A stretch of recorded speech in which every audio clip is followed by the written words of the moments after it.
بسم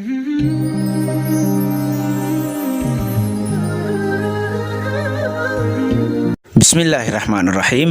السلام الله عليكم ورحمة الله تعالى وبركاته. جنال كاد نقد داونيسان وجوجع ميديا kusoo dhawaada barnaamij aan uga hadli doono ma ogtahay in astaanta gacanta ee okay lagu daray liiska naceebka. waa mowduuceena maanta, daawasho wacan.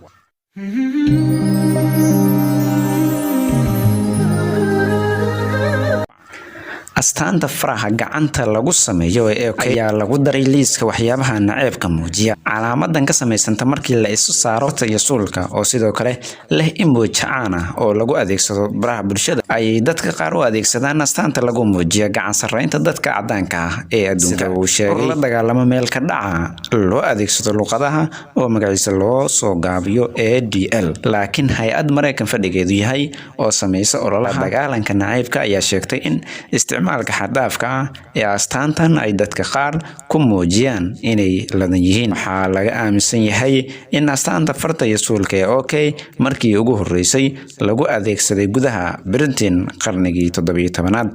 sidaas awgeed waxay qabaan in gaar ah lagu eego ujeedada qaaska ah ee uu leeyahay qofka adeegsanaya astaanta farta iyo suulka ee okay. astaamaha kale ee gacanta loo adeegsado isla markaana naceebka loo aqoonsaday waxaa ka mid ah kuwa salaan ahaanta u adeegsan jireen naasiyiintii Jarmalka iyo weliba kuwa muujiya dhiirigelinta xasuuqa loo geysto dadka cadaanka ah. xubnaha ururka midigta fog ee Proud Boys ayaa adeegsanaya astaanta farta iyo suulka ee okay xilli ay ka qayb galayeen isu soo bax ka dhacay Oregon.